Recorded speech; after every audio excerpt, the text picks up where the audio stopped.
अस्सलामुअलैकुम बच्चों, क्या हाल है? उम्मीद करता हूँ खैरियत से होंगे। तो आज हम बात करने जा रहे हैं आपसे एक्सरसाइज नंबर 3.2 पे अगेन, और लेक्चर है मेरा स्टडी 3, और इसमें जिन सवालों की तरफ मेरा बच्चा मैं तुम्हें लेके जा रहा हूँ, कमोवेश मैंने आपको एरिया ऑफ ट्राइंगल के क्वेश्चंस करवा दिए, कमोवेश यानी जितने भी थे जैसे भी थे। एक सवाल इसमें और कर लो 23 जो मैं पहले करवा रहा हूँ तुम लोगों को, ये सवाल नंबर 23 हो जाए, फिर कुछ आज नया पढ़ेंगे इसी एक्सरसाइज के अंदर। मैं सवाल पढ़ रहा हूँ बेटा, आप लोग भी साथ साथ देखिएगा। पेज नंबर 137 पे क्वेश्चन नंबर 23 है। इसमें लिखा हुआ है कि a line whose y-intercept is 1 less than its x-intercept formed with the coordinate axis of triangle of area 6 square units. What is its equation? यानी इन शॉर्ट सवाल आपके पास क्या है कि एक लाइन है, वो लाइन दो इंटरसेप्ट बनाती भी जा रही है। जिक्र हुआ है ना बेटा एक्स और वाई इंटरसेप्ट का, तो ये रहा उसका एक्स इंटरसेप्ट और बेटा ये रहा उसका वाई इंटरसेप्ट। लाजिम सी बात है, ये वाला पॉइंट ओरिजिन होगा, कोऑर्डिनेट होंगे 0,0। अगर आप इस पॉइंट को ए लेते हैं कोऑर्डिनेट्स होंगे a,0। अगर आप इस पॉइंट को बी लेते हैं कोऑर्डिनेट्स होंगे 0,b। लाइन जा रही है आपके पास। वो ये कह रहा है कि ना सिर्फ ये कि इस लाइन की कंडीशन ये कि जिसका y इंटरसेप्ट है वो 1 less than it's x intercept है, मतलब b बराबर है a-1 के। ये मैथ्स की कंडीशन दी हुई है इसमें। और कह रहे साथ साथ वो एक ट्राइंगल भी बना रही है, नजर आ रहा है मेरे को अंदर एक राइट एंगल ट्राइंगल बन रही है। उसका एरिया कितना दिया हुआ है 6 स्क्वायर यूनिट, यानी कोऑर्डिनेट एक्सिस के साथ वो लाइन एरिया ऑफ ट्राइंगल जो है, वो जो ट्राइंगल बन रही है कोऑर्डिनेट एक्सिस के साथ, ये जो नजर आ रही है आपको, जिसको मैं डॉट्स करके दिखा भी रहा हूं, तो उसका एरिया कितना दिया हुआ है आपको 6 स्क्वायर यूनिट। कह रहा व्हाट इज इट्स इक्वेशन, इसकी इक्वेशन आपको बतानी है। सबसे पहला काम तो ये कि इस लाइन की इक्वेशन के लिए आपको यूज करना पड़ेगी ये वाली form, x upon a y upon b equal to 1। याद करो बाबू, ये कौन सी वाली फॉर्म है? इसे कहा जाता है टू इंटरसेप्ट फॉर्म। क्या बोला जाता है बच्चों इसको? Two intercept form. मैं 2.5 में पढ़ा चुका हूं, 5 नहीं बल्कि मैंने 11-12 लिखवाई है। अब आइए पहली कंडीशन पे। अकॉर्डिंग टू फर्स्ट कंडीशन, सवाल की पहली कंडीशन के मुताबिक उसने खुद कहा कि जो y इंटरसेप्ट है ये है बेटा 1 लेस देन x इंटरसेप्ट। इसका मतलब ये होगा कि अगर ये 1 लेस देन x इंटरसेप्ट है तो b बराबर होगा a-1 के। बाबू इस इक्वेशन को आपने 2 कह दिया, आपने इसको 2 का नाम दे दिया। मैंने फौरन कहा कि अकॉर्डिंग टू नेक्स्ट कंडीशन, सवाल की अगली शर्त के मुताबिक, सवाल में जो अगली कंडीशन लगाई गई है वो ये है कि एक ट्राइंगल जो वो अपना एरिया फॉर्म करती है जो 6 स्क्वायर यूनिट्स के बराबर है, तो अगर मैं इसको गलत ना हो एरिया ऑफ ट्राइंगल OAB कह लूं तो ये होगा हाफ। इधर देखो बेटा OAB नाम रखा मैंने ट्राइंगल का, x1y1 x2y2 x3y3, तो इस तरह से कोऑर्डिनेट्स आ जाएंगे तीनों के। एरिया की जगह बेटा 6 आ जाएगा, 2 कर रहा है डिवाइड, बेटा मल्टीप्लाई करेगा, एरिया की जगह बेटा 6 आ जाएगा। आप इसे रॉ 1 से खोलने चले जाओगे, 2 0 लगे हुए, बहुत अच्छी बात है। सिर्फ और सिर्फ ये 1 से खुलेगा ये वाले, ये कॉलम क्या हो गई, a आया 0 आया 0 आया b आया। अब ये हो जाएगा 6 to the 12 और ये हो जाएगा AB। मैं समझता हूं कि यहां से मैं चाहूं तो अपनी मर्जी से B या A की वैल्यू निकाल सकता हूं, तो 12 अपॉन A ये बराबर हो जाएगा B के। बेटा इस इक्वेशन को मैंने 3 का नाम दे दिया। अब अगर मैं 3 को यहां से उठा के 2 में डाल दूं यहां पे, तो मुझे लग रहा है कि कोई ना कोई इंटरसेप्ट आएगा। एक्चुअली वजह यह है कि जब तक A और B नहीं पता होंगे सवाल सॉल्व नहीं हो सकता। तो मैंने क्या किया, मैंने पुट करवा देना है बेटा इक्वेशन नंबर 3 को ले जाकर इक्वेशन नंबर 2 में। जैसे आप 3 को उठा के 2 में डालेंगे तो क्या होगा, जहां B वहां आ जाएगा 12 पॉने और यहां आ जाएगा कितना a-1। ये 12 अपनी जगह a करेगा, a से a पे स्क्वायर आएगा माइनस a, 12 को वहां भेजो, a square minus a minus 12, a square minus a minus 12 is equal to 0 का मतलब ये हुआ क्या आप इस इक्वेशन को भी लिख सकते हो, a square minus a minus 12 is equal to 0। Now this is standard quadratic equation, या तो इसकी मिड टर्म ब्रेक होगी या क्वाड्रेटिक फार्मूला लगेगा। मुझे लग रहा है कि 3 4 12 होता है या 4 3 12 होता है, तो शायद इसकी मिडिल टर्म ब्रेक हो जाए। हो गई।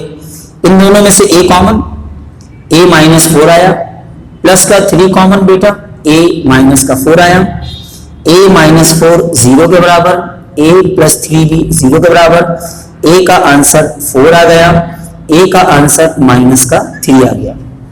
मेरे पास a के 2 आंसर आ गए, दोनों को उठा के वापस इक्वेशन 3 में डाल दो या 2 में, तो आपको वहां से b के भी 2 आंसर मिल जाएंगे। तो मैंने फौरन कहा कि मैं पुट करवा रहा हूं, a की वैल्यू को ले जाकर इक्वेशन नंबर, चलिए 2 में डाल दो, कोई बात नहीं। अब 2 आंसर है ना, a बराबर 4 के और a बराबर -3 के। तो जब 2 में डालोगे तो b बराबर है a माइनस 1 के, b बराबर है a माइनस 1 के, b बराबर होगा 4 माइनस 1 के, b बराबर होगा -3 माइनस 1 के। b का आंसर आया -4, b का आंसर आया +3। तो these are the different values of a and b। Intercept में निकाल चुका हूं। मेरे ख्याल से इस लाइन को मैं सीधा स्ट्रेट नीचे ले जाता हूं। अब आखिरी काम क्या करना है, मुझे निकालनी थी लाइन की इक्वेशन। अच्छा, लाइन की इक्वेशन के लिए ध्यान में रखना कि ये है आपकी इंटरसेप्ट वाली फॉर्म। तो आप क्या करेंगे, आप लास्ट में बेटा पुट करवा देंगे a और b को ले जाकर इक्वेशन नंबर 1 में, और दोनों तरफ ही पुट करवाएंगे ऐसे और ऐसे।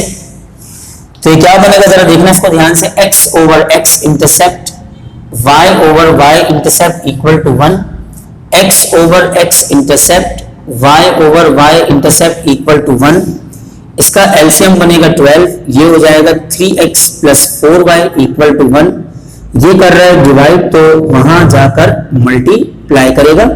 आप चाहो तो तमीज से इस लाइन की इक्वेशन का आंसर ये बना सकते हो। यही काम मेरा बच्चा यहां भी कर लीजिए। एलसीएम यहां भी 12 आएगा, बस ये माइनस में आएगा, -4x minus 3y is equal to 1, minus का 4x माइनस का 3y इज इक्वल टू 12। हम चाहते हैं x हमेशा कैसा रहे, पॉजिटिव, तो इन सबको उठा के हम लिख दो, 4x plus 3y plus 12, 4x plus 3y plus 12 is equal to 0। तो आप देख सकते हैं कि आपके पास एक नहीं बल्कि 2 स्ट्रेट लाइंस की इक्वेशन है। बहुत ही अच्छा सवाल था, जहां आपको एरिया मालूम करना था, एरिया के बारे में बताना था, एरिया यूज हो रहा था, लाइन की इक्वेशन के बारे में आपको फाइंड आउट करके इस सवाल में मेरे बच्चे मालूम करके बताना था।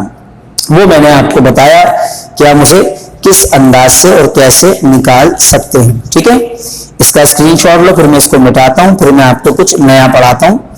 एरिया ऑफ क्वाड्रिलेटरल में भी आपको सबसे पहले तमाम बच्चों को सिखाने जा रहा हूं कि भाई एक क्वाड्रिलेटरल अगर हमारे पास है, क्वाड्रिलेटरल बेटा 4 साइडेड ज्योमेट्री को कहा जाता है, और उसका एरिया हम कैसे निकालेंगे वो मैं आपको बताने जा रहा हूं। ठीक है, तो लेट्स रब दिस, इसको यहां से थोड़ा सा मिटा देते हैं।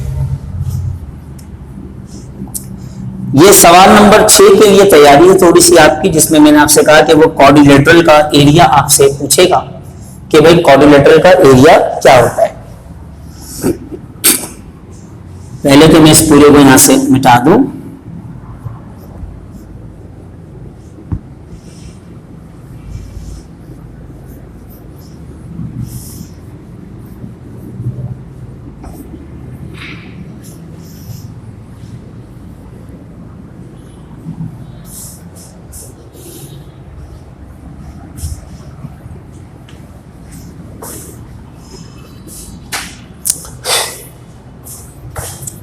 ये सवाल नंबर 6 के लिए मैं आपको बताने जा रहा हूं एक topic, area of quadrilateral. Quadrilateral का एरिया, क्वाड्रिलेटरल का मतलब होता है कोई भी 4 साइडेड ज्योमेट्री, जैसे किसी भी शेप में हो सकती है। जैसे कोई टेढ़ा मेढ़ा शेप बना दिया मैंने ताकि ये ना पकड़ में आए कि वो क्या है। अब क्वाड्रिलेटरल 4 साइडेड ज्योमेट्री का मतलब ये हो सकता है कि ये स्क्वायर भी हो सकता है, रेक्टेंगल भी हो सकता है, पैरेललोग्राम भी हो सकता है, रोम्बस भी हो सकता है, ट्रेपेजॉइड भी हो सकता है, कुछ भी हो सकता है। जहां तक इसके वर्टिसेस का ताल्लुक है, ये A हो गया, ये B हो गया, ये C और ये D हो गया, इसके कोऑर्डिनेट्स हो जाएंगे x1 y1, इसके कोऑर्डिनेट्स हो जाएंगे x2 y2, इसके कोऑर्डिनेट्स हो जाएंगे x3 y3 और इसके कोऑर्डिनेट्स हो जाएंगे x4 और y4। मुझे इस रीजन का एरिया फाइंड करना है कि यार ये शेडेड रीजन क्या है हमारे पास। तो इसका एरिया निकालने का फार्मूला होगा half determinant x1 minus x3 x2 minus x4 y1 minus y3 and y2 minus y4। बेटा ये वो फार्मूला है जिसके जरिए आप क्वाड्रिलेटरल का एरिया मालूम कर सकते हैं या एरिया ऑफ क्वाड्रिलेटरल बच्चों आप निकाल सकते हैं। तो आ जाइए छठे सवाल की तरफ, जिसमें सवाल लिखा हुआ है कि find the area of quadrilateral, quadrilateral का एरिया निकालो हुज वर्टिसेस आर, और क्या वर्टिसेस हैं। अगर मैं छठे सवाल के पहले पार्ट पर आऊं तो वर्टिसेस कुछ ऐसे हैं 3 माइनस 3 7 5 1 2 एंड फाइनली -3 4। ठीक है बेटा, अब जरा सुन लेना, ये रहा x1 y1, ये रहा x2 y2, ये रहा x3 y3 और ये रहा x4 y4। इस तरह से इसने आपको ये 4 पॉइंट्स दे दिए और आपसे कहा जा रहा है कि आप मालूम करके बताइए क्वाड्रिलेटरल का एरिया यहाँ पे क्या होगा, या हम उसे कैसे मालूम कर सकते हैं। सो लेट्स सी कैसे होगा ये काम, आओ मैं तुम लोगों को बताता हूं। ठीक है, सुनना ध्यान से। तो मैंने फौरन कहा बेटा using area is equal to half determinant x1 minus x3 x2 minus x4 y1 minus y3 y2 minus y4। तो 2 कर रहा है डिवाइड, वहां जाके मल्टीप्लाई करेगा। x1 माइनस x3 का मतलब होगा 3 में से 1 निकाल देंगे, x2 माइनस x4 का मतलब होगा 7 में से माइनस का 3 निकाल देंगे, तो ये माइनस ऑफ -3 हो जाएगा। y1 माइनस y3 का मतलब होगा -3 में से 2 निकाल देंगे, आप -3 में से 2 निकाल देंगे, और y2 माइनस y4 का मतलब होगा 5 में से 4 निकाल देंगे, ऐसे। अब आगे क्या होगा जरा ये देखो, ये हो जाएगा 2 times area is equal to determinant अपनी जगह बेटा, यहाँ पे 2 आया, ये 10 हो जाएगा, ये माइनस का 5 और ये प्लस का 1 हो जाएगा। माइनस माइनस प्लस हो गया ना, 7 और 3 10 हो गया, माइनस का 5 हो गया। एडी माइनस सीबी वाला फार्मूला ऑपरेट कर दूं तो 2 टाइम्स एरिया बराबर होगा 2 करेगा 1 से माइनस फार्मूले का माइनस का 5 करेगा 10 से, 52 हो जाएगा। ये 50 हो गया, 52 का मतलब क्या होता है 52। तो एरिया ऑफ क्वाड्रिलेटरल बनेगा 52 divide by 2, area of quadrilateral बनेगा 26 स्क्वायर। जो भी यूनिट उसका स्क्वायर, जो भी यूनिट उसका स्क्वायर। तो ये आंसर कितना हुआ इसका आंसर आ गया बेटा 26 स्क्वायर यूनिट्स। तो आप देख सकते हैं कि किस तरह से मैंने क्वाड्रिलेटरल का एरिया निकाला। मैं उम्मीद करता हूं कि आप लोग इसका दूसरा पार्ट खुद से होमवर्क में परफॉर्म करेंगे। ओके बच्चों, अब मैं आपको पढ़ाने जा रहा हूं एक नया फार्मूला जिसका नाम होता है point two line distance formula. जब मैंने सेकंड ईयर की मैथ यहाँ स्टार्ट की चैप्टर 2 से, तो उस वक्त मैं आपको पढ़ा रहा, जो पहला फार्मूला मैंने आपको पढ़ाया था उसका नाम था point two point distance formula. आज देखो मैं हेडिंग चेंज करके क्या बात करने जा रहा हूं, मैं बात करने जा रहा हूं तुमसे point two line distance formula. अब पहले तुम लोगों को मेरी बात बहुत इत्मीनान से सुननी। फर्ज किया बेटा हमारे पास एक लाइन है, लाइन की इक्वेशन की जनरल फॉर्म होती है ax plus by plus c is equal to 0। जहां मैंने बार बार बोला है क्लास में कि a हमेशा पॉजिटिव होना चाहिए, x का कोएफिशिएंट हमेशा पॉजिटिव होना चाहिए। अच्छा अब देखो सुनो, यहां पर एक पॉइंट पड़ा हुआ है p जिसके कोऑर्डिनेट्स हैं x1 और y1। मुझे इस लाइन से इस पॉइंट का फासला कैलकुलेट करना है।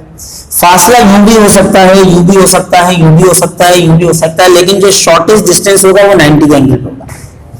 मतलब 90 वाले एंगल पे जो फासला होगा वो सबसे शॉर्ट डिस्टेंस कहलाएगा, उससे शॉर्ट कुछ नहीं होगा, जिसे कहा जाएगा शॉर्टेस्ट डिस्टेंस। तो उस डिस्टेंस को निकालने के 2 तरह के फार्मूले हैं। पहला वाला कहलाता है आपके पास अनडायरेक्टेड डिस्टेंस फार्मूला। ये अनडायरेक्टेड डिस्टेंस फार्मूला क्या होता है? ये बेटा मैग्नीट्यूड को शो करता है और ये कभी भी नेगेटिव नहीं आता। इसका फार्मूला कुछ ऐसा है कि डिस्टेंस d बराबर होगा mod ax1 plus by1 plus sign c over under the root a square plus b square. अभी जो मॉड मैंने लगाया तो ये एब्सोल्यूट फंक्शन कहलाता है। मॉड ऑफ -2b प्लस 2 होता है, मॉड ऑफ +2b प्लस 2 होता है। मतलब एब्सोल्यूट फंक्शन वो होता है जो कभी भी माइनस के साइन में नहीं आता।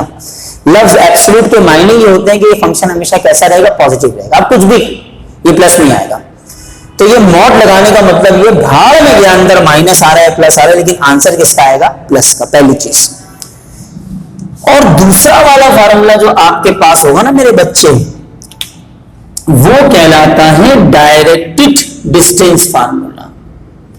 अब यार ये डायरेक्टेड डिस्टेंस फार्मूला है क्या, जिसे आप नाम दे रहे हो डायरेक्टेड डिस्टेंस फार्मूला? इसमें दो केस होते हैं। इसका पहला केस ये होता है कि फर्स्ट केस जिसे आप कह सकते हैं वो ये होता है कि अगर आपका b जो है ना वो पॉजिटिव है। b किसकी बात करें? b कौन है? b है y का कोएफिशिएंट में इसकी बात कर रहा हूं। अगर ये पॉजिटिव तो आप डिस्टेंस का प्लस वाला फार्मूला ऐसे यूज करेंगे, ax1 by1 plus sign c under the root a square plus b square से ब्रैकेट बना। और अगर आपका b यानी y का कोएफिशिएंट अगर नेगेटिव है तो आप इसी डिस्टेंस के फार्मूले को माइनस साइन के साथ यूज करेंगे और फार्मूला वही रखेंगे, मॉड्यूलस भी लगाएंगे, ब्रैकेट लगाएंगे, ऐसे करेंगे। इस माइनस और प्लस का बड़ा गेम। ये फार्मूला करता क्या है? डायरेक्टेड डिस्टेंस फार्मूला मैं जब इसके शॉर्ट क्वेश्चन में इसको बताऊंगा, अभी कुछ पार्ट्स को समझा दूंगा। ये आपको क्या करता है? It gives location of point, यानी ये वाला डिस्टेंस फार्मूला जो डायरेक्टेड डिस्टेंस फार्मूला है, ये आपको ये भी बताता है कि जिस पॉइंट से आप लाइन का फासला निकाल रहे हैं वो पॉइंट कहां है। क्या वो लाइन से अबव है या वो लाइन से बिलो है? तो ये डायरेक्शन को बताता है, इसलिए इसको डायरेक्टेड डिस्टेंस फार्मूला कहा जाता है। जबकि अनडायरेक्टेड सिर्फ लेंथ कैलकुलेट करके बताता और कुछ नहीं करता। फिलहाल अभी जो सवालों को मैं टच करने जा रहा हूं, वर्ड प्रॉब्लम्स को, जो 2 से 3 में करवाऊंगा, उनमें भी ये वाला लगाऊंगा। फिर ये वाला जब करेंगे, जब इसके में छोटे से पार्ट, क्वेश्चन नंबर 1 या 2 में इसके कुछ पार्ट दिए हैं, उस टाइम में आपको बताऊंगा कि मैं प्लस क्यों लगा रहा हूं और मैं माइनस क्यों लगा रहा हूं। मैंने केस आपको समझा दिया, बी की वैल्यू देखकर आप डिसीजन लेंगे। तो आइए देखते हैं जरा कि ये कौन सा ऐसा सवाल है जो सर इस फार्मूले से पिक करने जा रहे हैं। और अगर मैं छोटी सी एक मिसाल पहले समझा दूं कि वही इससे कहा जा रहा है कि find distance between point 2,1 and line 3x plus 4y minus 2 is equal to 0। मतलब आपको एक फासला कैलकुलेट करना है और फासला आपको कैलकुलेट करना है पॉइंट 2,1 और उस लाइन के दरमियान में। तो आप ये फासला किस तरह से मालूम करेंगे? अब सुना जाए तो इसका तरीकेकार ये होगा कि जो पॉइंट आपको दिया गया ना बेटा 2,1, इसको तो आप ले लेंगे x1 y1। अच्छा, लाइन की इक्वेशन क्या है? 3x plus 4y minus 2 is equal to 0। तो ये हो जाएगा a और ये हो जाएगा b और ये हो जाएगा c। a बराबर 3 के, b बराबर 4 के, c बराबर -2 के। तो आप जब यहाँ पे यूज करने जाएंगे अपना फार्मूला, वो ऐसे यूज करेंगे mod ax1 by1 plus sign c over of under the root a square plus sign b square. तो मेरे बच्चे, जब तुम यहाँ d का फार्मूला ऑपरेट करने जाओगे, a की जगह 3, b की जगह 4, c की जगह -2, रूट के अंदर 3 का स्क्वायर और साथ में 4 का स्क्वायर आ जाएगा। जहां x1 y1, वहां पे x1 y1 की जगह 2 और 1 आ जाएगा, 2 और 1 आ जाएगा। तो b बराबर होगा 6 plus 4 minus 2 under the root 25। 6 और 4 10, 10 में से 2 निकाला 8 आया, 25 का रूट 5 होता है। तो बेटा b आ रहा है 8/5 यूनिट। तो ये मैंने आपको एक एग्जाम्पल से समझाने की कोशिश की कि how you can operate point two line distance formula, कैसे पुट होता है, डेटा कैसे बनता है, इस चीज को मैंने आपको समझाने की कोशिश की है। दोनों चीजों को नोट डाउन रखना, ये एमसीक्यूज पर्पस के लिए काम का होगा और ये वैसे भी प्रॉब्लम्स में लगेगा अनडायरेक्टेड वाला। तो आइए बेटा एक सवाल की तरफ आपको लेके जा रहा हूं मैं। वो सवाल जो मैं यहां से छेड़ने जा रहा हूं वो कौन सा वाला है? सवाल नंबर 19 पे आ जाए सारे बच्चे। यार एक 18 रह गया, मुझे करवाना पड़ेगा, करवा दूंगा, चलो खैर है। सारे बच्चे 19 पर आए पहले। क्वेश्चन नंबर 19 पर तमाम बच्चों ने आना है और फिर मैं आपको बताता हूं कि इसमें काम होगा कैसे। सवाल नंबर 19। ओके बेटा, अब ध्यान से मेरी बात सुनना। कह रहा है द पॉइंट टू, इंपॉर्टेंट है, आ चुका है 5 नंबर के सवाल में। कह रहा है the point 2, -5 is a vertex of a square. आपके पास एक स्क्वायर है, स्क्वायर की चारों साइडें बराबर होती हैं, जरा ध्यान में रखिएगा। कह रहा है उस स्क्वायर का एक पॉइंट जो है ना वो है 2 और -5 पे दिया हुआ। कह रहा है the vertex of a square, one of whose side lies on the line, और उसकी एक साइड में एक लाइन से होती हुई जा रही है। जैसे ये लाइन है फर्ज करो, तो उसकी एक साइड में ना इस लाइन से होती हुई जा रही है, जिस लाइन की इक्वेशन है बेटा x - 2y - 7 is equal to 0। इसे b कह लो, इसे c कह लो और इसे d कह लो, इस तरह से। तो ये एक साइड में एक लाइन से होती हुई जा रही है। मैंने प्रॉब्लम को डिजाइन इस तरह से किया कि नजर आए कि पॉइंट यहां पर और लाइन यहां पर है। कहता है calculate the area of square, ये बताइए उस स्क्वायर का एरिया क्या होगा। तो पहले जुमला सुन लो। अगर तुम्हें एरिया ही कैलकुलेट करना ठहरा तो बेटा मान लो ये साइड यहां से लेकर यहां तक की d के बराबर है, तो ये भी d होगी, ये भी d होगी और ये भी d, क्योंकि ये है क्या स्क्वायर, स्क्वायर की चारों साइडें क्या होती हैं बराबर। तो आपने फौरन कहा कि by definition of area, area की तारीफ के मुताबिक स्क्वायर का एरिया निकालने का फार्मूला होगा लेंथ इंटू ब्रेथ, लंबाई जरा चौड़ाई। अब लंबाई भी d के बराबर, चौड़ाई भी d के बराबर, तो एरिया बराबर हो जाएगा d multiply by d। Area बराबर हो जाएगा बेटा d के स्क्वायर के, इसको आप 1 कह लें। अब प्रॉब्लम ये कि हमें d कैसे मिलेगा, तो d के लिए फार्मूला लगेगा कौन सा वाला, mod ax1 plus by1 plus sin c over under the root a square plus sin b square. तो मेरा बेटा अगर मैं देखूं इस लाइन की इक्वेशन को, अगर मैं स्टैंडर्ड फॉर्म से या जनरल फॉर्म से कंपेयर कराऊं, a 1 आ रहा है, b माइनस का 2 आ रहा है और c माइनस का 7 आ रहा है। जिस पॉइंट से आप लाइन का फासला निकालोगे इसके कोऑर्डिनेट आप ले लोगे x1 y1। इसका मतलब 2, -5 बराबर होगा किसके, x1 और y1 के। आओ बेटा इन तमाम वैल्यूज को उठा के फार्मूले में डालते हैं। ax1 plus by1 plus c over under the root a square plus b square. जहां x1 y1 वहां पे 2 और माइनस का 5 मेरा बच्चा मैंने प्लेस कर दिया। तो बेटे यहां से d बराबर होगा mod 2 plus 10 minus 7 under the root 1 plus 4। d बराबर होगा 7 और 5 12, 12 में से 5 बचा, नीचे अंडर रूट 5 आ गया, इसको हटाओ 5 over square root of 5 unit, ये फासला आ गया।